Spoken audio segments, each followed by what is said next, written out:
Just ahead on American Black Journal, a look at the state of foster care and how you can change a child's life as a foster parent. Plus, a 6K race to raise money for cancer survivors and a follow-up report on the pathways to prison. Stay right there. American Black Journal starts now. American Black Journal is funded by the W.K. Kellogg Foundation, a partner with communities where children come first. How does diversity bring energy to us all? At DTE Energy, we believe that it's the contributions of all that build great communities. As a company, we grow stronger by welcoming the unique perspectives of everyone. As community members, we support our state's broad culture and heritage. From working closely with women and minority-owned suppliers to embracing our local cultures, DTE Energy is powering diversity. The DTE Energy Foundation is a proud sponsor of Detroit Public Television. Masco Corporation is proud to manufacture innovative and environmentally friendly products for the home. Delta faucets, craft-made in Merillat cabinets, and Behr brand paints have all been designed with you in mind. Masco and its family of companies, serving Michigan communities since 1929.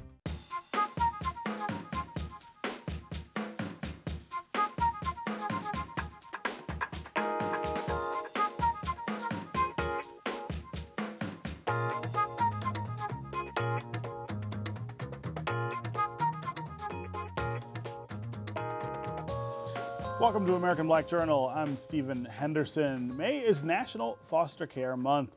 Across the country, foster parents have taken in tens of thousands of children and teens who were living in unsafe environments. It's estimated that every 18 minutes, a child is abused or neglected. There are nearly 13,000 children living in foster care here in Michigan, and another 300 are still waiting for adoptive families. Joining me now to talk about the importance of helping foster youth are Deborah Matthews, who's the president and CEO of the Children's Center, and foster parent Sherry Nash. Welcome, both of you, to American Black Journal. Thank you, Stephen. Thanks for having us. Yeah.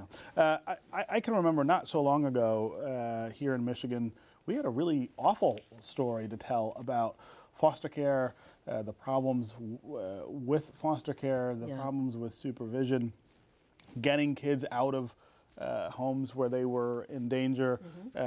But I understand that that's a little better picture now, that we're moving in the right direction. Right, we're definitely moving in the right direction. Over the last 10 years, there's been a real focus, starting at the state level with the Department of Health and Human Services, to make sure that we're doing the right thing by kids. Yeah. And so it's a lot better now, but 13,000 is still a lot of kids. It's a lot. But that's down from about 19,000 10 years ago. Yeah, and the goal, of course, is to get kids not just into foster homes, but into permanent adoptive homes, and that's always a challenge. A child being in foster care is traumatic. First, being taken out of their home, despite what the deal was in the home, it's traumatic for the child, so it causes a lot of emotional anxiety, of course. And so the goal is, if at all possible, especially at the Children's Center, can we help facilitate getting the child back into their birth home, back with their families? That's the first goal. And of course, courts have the decision about that, but we try to really facilitate the healing in that home. And then with the foster parents, we want to be able to give them all the supports that they need so they have a great experience with the child and able to take care of them in a great way. Yeah. We also had real challenges with the moving kids from that foster care to into adulthood, right? Exactly. Getting them to college or to work. We were really challenged. Well, for children who, youth, as they get to the age of around 16, they should start thinking about adulthood, of course. And so many of them don't want to be adopted, and we don't force them. So we put them into an independent living program at the Children's Center so that we can begin to train them about that adulthood. Right. And I don't know about you, but my children at 18 were not ready. And so kids are not ready at 24. Yeah, so it takes a lot of support. So we help them with understanding how to live on their own. They're in what's called a host home rather than a foster home, many of them, and help them learn about taking care of themselves, financial literacy, how to keep a budget, education. Education is top in everything we do in foster care. We want those children to graduate because the stats are totally against children in foster care with respect to graduation. Yeah, boy, they really are. Yeah, very few of them advance on unless they have the adequate support that emphasizes education and that they understand what even the benefits are and the supports that they can get to be able to have that education taken care of without a lot of expense from themselves. Yeah. And if they don't have families, what do? That first day of college and how to navigate through all of that, they need support. And at the Children's Center, that's part of the job that we do. Yeah. We're talking about it here at the sort of policy level. For you, this is a very individual story as a foster parent. Tell me how you decided that you even wanted to do this. Well, I love children. I am a substitute teacher, and I wanted to give back. I have to figure out where I can volunteer and better use my time. So I came up with being a foster parent, and I love it. I'm always telling people that I am a foster parent and how much I think that they should look into being a foster parent also, or adoptive, and that is my next step, I hope, that I'll be able to be an adoptive parent. Yeah. Yes. Talk about that first day or night that a foster child comes to your home. What are the things that you do to start trying to, I guess, create a family is what you're doing, right? Well, I utilize some of the tactics and skills that I've learned being an adult, and then being a parent and being a teacher. So I first make sure I introduce myself, and I tell the rules, and I let the babies know how they can address me. Right. And then I ask them about things that they like, so that I can wean into how I can get them more things that they're used to. Right, right. So try to make it a little more like home. Yes, to make the transition very smooth. Yeah. Yes. When you have these kids in your home, do you talk about what their futures might look like, and in terms of permanent families or things like that? Yes. Yeah. We talk about a big variety of things, so that my babies feel loved. Yeah. They give input, and I try to make it more of them talking to me instead of me talking to them, but because of my background, it doesn't always work that way, because my role is to be the head facilitator. Sure. But, my current girls ask a lot of questions. Yeah, Yes.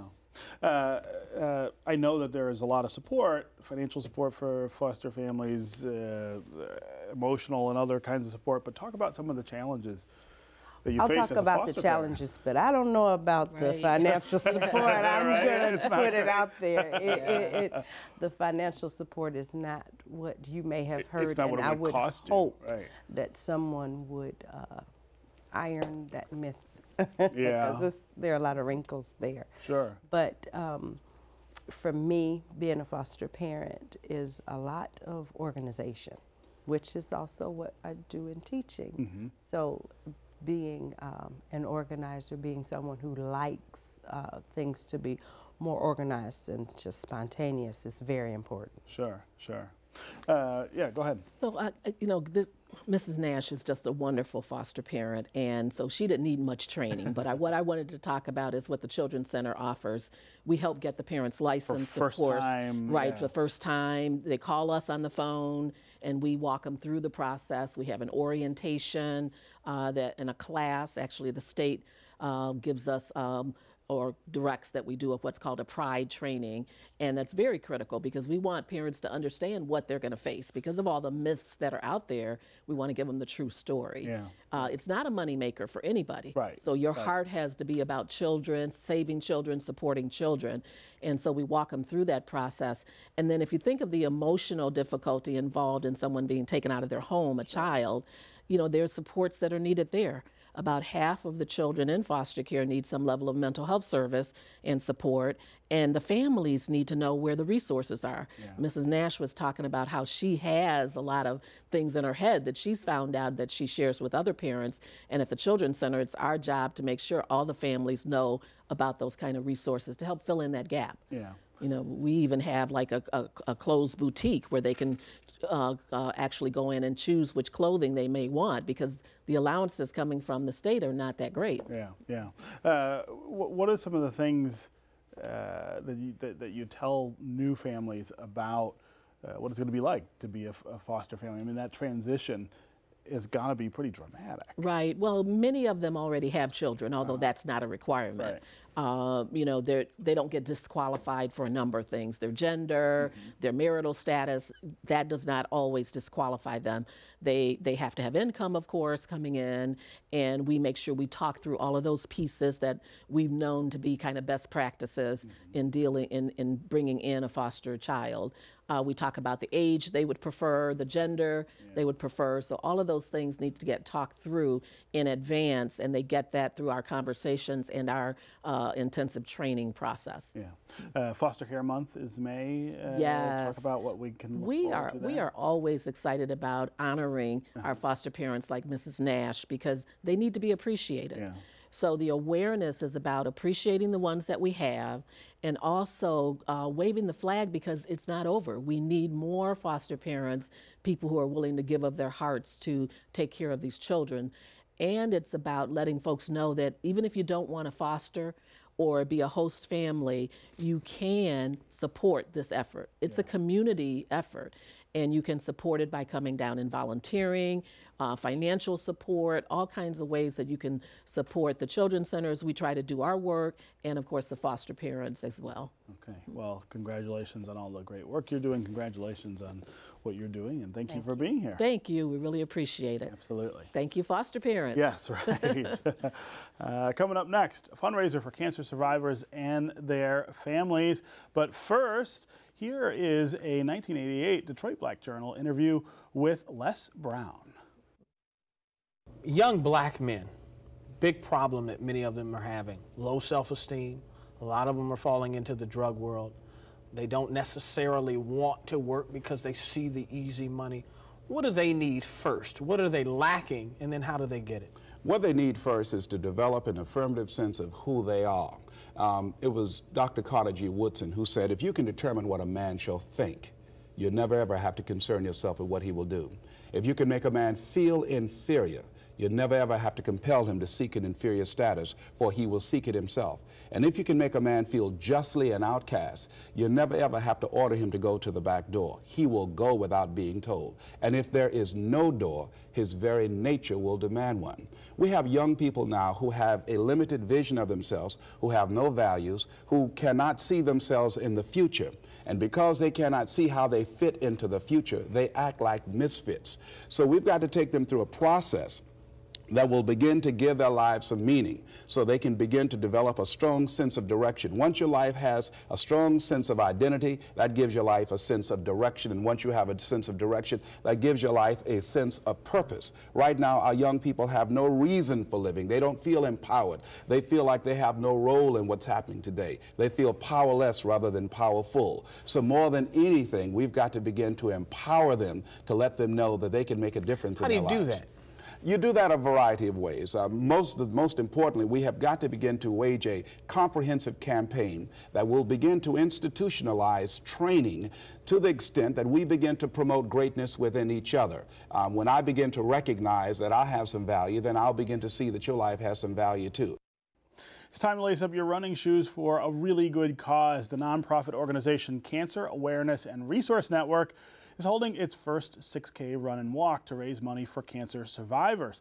The race is June 3rd in River Rouge. Proceeds help cancer fighters and their families with everyday concerns like paying bills, buying food, and arranging child care. Here to tell us more is the organization's president, Keith White. He is joined by Tawana Carmichael, a cancer survivor who's been helped by the group. Thank you to both of you for being here. Thank you for having me. Absolutely. I love the idea of this walk and run, because it's not just about cancer, it's about cancer survivors, right? What happens after you beat cancer? You have to live. And for a lot of people, the disruption is not just medical, it's financial, it's social, it's all of these things that sort of fall apart. Absolutely. And so our 6K walk run coming up just June 3rd, it's really about all of that. So it's for the cancer fighters, cancer survivors, and their caregivers. And most people overlook the caregivers, but that's very important because they are the ones that's actually giving the care. They live with it too. They live with it every day. Yeah, yeah. Talk about how you came up with the idea of the run here to do this. Well, we were established back in 2014, but we really were designed to talk about and deal with cancer and the colors of cancer. So our walk run is actually entitled The Colors of Cancer, Race for Resources. And we deal with the colors of cancer because most people believe or they know of pink being the color of cancer. But pink is actually the color of breast cancer. And so every cancer has its own color. And so, say for instance, lung cancer is white and ovarian cancer is teal, and colon cancer is dark blue, and prostate is light blue, and so on and so on. And so, what we're going to do on this particular, for this particular race is, when you sign up for the race, you tell us what cancer you represent, and when you get there, you'll get the shirt of the color that represents that cancer. Right. So I'm used to seeing the Race for the Cure event with everybody in pink. At your event, I'll see people in lots of different colors. Absolutely, absolutely. Yeah, I don't think I knew that there were different colors for different. But that's a part of our education process. Because pink and breast cancer, and they've done an excellent job with getting the word out. But when you just focus in on breast cancer, there's so many people that you leave out. Right. And so matter of fact, our motto is cancer doesn't discriminate, so we won't either. Right. Tawana, you're a survivor, been helped by the network. Talk about your struggle with the disease. I call cancer a thief. It not only steals the lives of some people, but it takes people's livelihood. And as an 11-year survivor, I, through Kern, have been able to get my voice back. You know, cancer steals your voice because it's for some people it's shame, for some people it just sends you into a deep depression, so you lose who you are. But in my case, I'm able to be an advocate, get my voice back, and help those who may be going through, have gone through, or will maybe go through in the future. Yeah. Talk a little more about your personal struggle. When you say you lost your voice, you go into a place where you don't want to talk, because there are all these physical changes that come along with cancer treatment. Sure. You lose your hair, you lose your eyebrows. Some people lose body parts. Some women lose their breasts. Others have complete and total hysterectomies, which I'm an ovarian cancer survivor, and it was very rare that it was caught as early as it was. But I'm a mother of two. So as a mother of two and a wife, going through cancer, you have to be mindful, because I have to fight for my girls. I have to be here. It's a battle.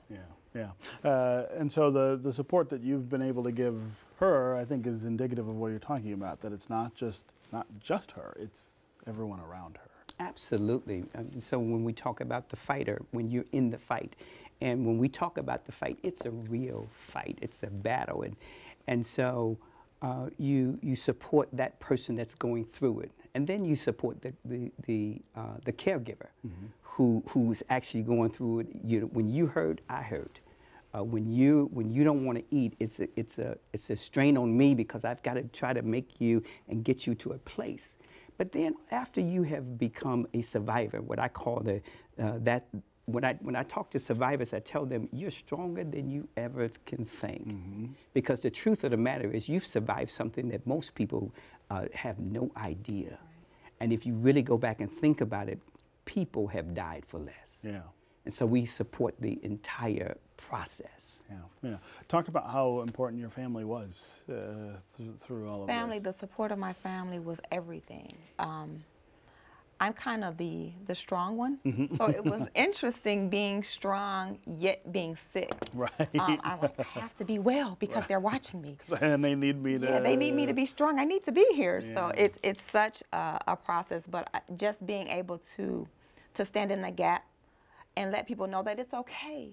It's okay that you have cancer. It's not anything that you have to run away from or hide from. Matter of fact, lace your shoes, put your gloves on, and get ready to fight. Right, right.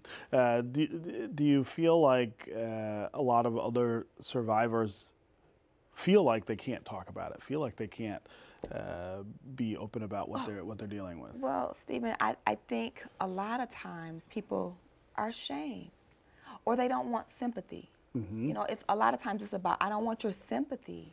I just want you to fight with me. Yeah. Because a lot of it is the mindset. And with Kern, you know, their motto is, if it's treatable, it's beatable. Right.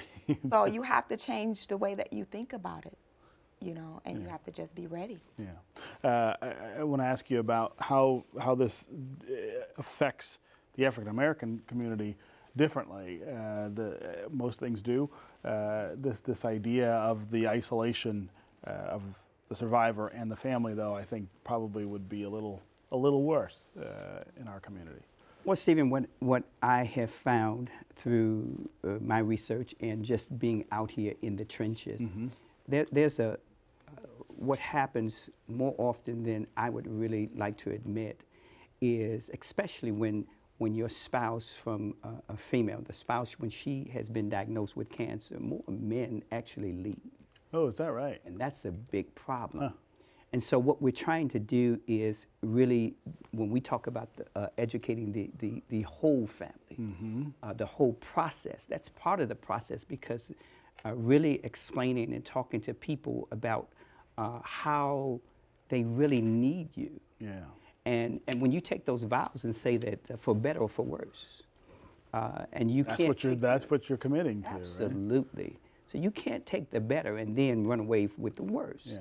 And so in the African American community, the struggle is different. Yeah.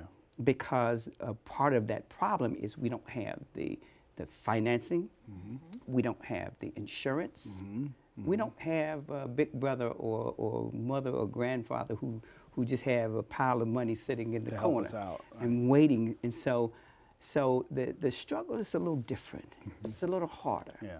And so what we try to do is really just bridge the gap and stand in the gap. Yeah. And so that we have what we call our core four. And so we try to help people emotionally, spiritually, financially, and nutritionally. Yeah, yeah. Okay, great event and good work with all of what you're doing. Thanks very much for being here. All right. Yeah. Finally today, we continue our look at prison reform. The one Detroit documentary, Pathways to Prison, was recently viewed by state lawmakers at WKAR Public Media in East Lansing. After the screening, Nolan Finley of the Detroit News led a panel discussion on the issues and policies that impact the correctional system. Take a look. So Yusuf, since you were such a key figure in this movie, I want to start by asking you, as you think about your own pathway to prison, what might have happened in your life to change that course before you ever got to that prison cell? So this morning, me and my coworker was in New Center area, right next door to Midtown in the Tubman building, and there was an exhibit, and it had multiple pictures of all this redevelopment that's about to take place in this 2 miles. And on the pictures, one that said 52 million had been invested, 12 million had invested, 1.6 million had invested, and in total probably 200 million. But you go to the east of that area is my neighborhood, a neighborhood of poverty, a neighborhood of drugs. And we haven't seen besides the 50,000 that we raised last year to invest in this community. So that same money that we're investing in other communities, we invested in the community that need it, it addresses crime and addresses prison immediately. So it's a matter, you know, everybody's in an uproar about when people say Black Lives Matter, but it's historically we have not mattered because we have not been invested in this country in terms of our human development, besides being invested in sending us to prison. So we approach corrections, Yusuf, we can stay with this, as a matter of changing individual decision making. And you're saying we need to start with changing communities and the dynamics that children grow up in. Absolutely. When you look at any community, particular as far as the large portion of individuals who come out of these communities, the social and economic levels of these communities collapse. Well, I mean, what else you expect from them to do? You don't have to go to Harvard to figure this out. You know, if you get somebody, you know, if I don't get an honest job, I'm gonna work a dishonest job. Right. I mean, this is, you know, talking about generations that has been sentenced to poverty. Then you throw in what the 13th Amendment says: neither slavery nor involuntary servitude shall exist except as a punishment for a crime. So the same amendment that's supposed to abolish slavery actually legalized slavery. So in terms from a racial dynamic, it has set up black people and brown people for failure in this country. You can catch the rebroadcast of Pathways to Prison on Thursday, July 27th at 10 p.m. right here on Detroit Public Television. That's our program for today. Thanks for watching. You can get more information about our guests at AmericanBlackJournal.org. And as always, connect with us on Facebook and on Twitter. We'll see you next time.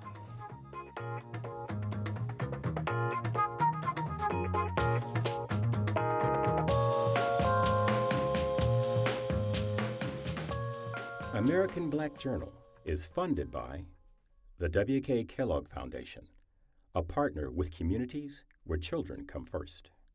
How does diversity bring energy to us all? At DTE Energy, we believe that it's the contributions of all that build great communities. As a company, we grow stronger by welcoming the unique perspectives of everyone. As community members, we support our state's broad culture and heritage. From working closely with women and minority-owned suppliers to embracing our local cultures, DTE Energy is powering diversity. The DTE Energy Foundation is a proud sponsor of Detroit Public Television. Masco Corporation is proud to manufacture innovative and environmentally friendly products for the home. Delta faucets, craft-made in Merillat cabinets, and Behr brand paints have all been designed with you in mind. Masco and its family of companies, serving Michigan communities since 1929.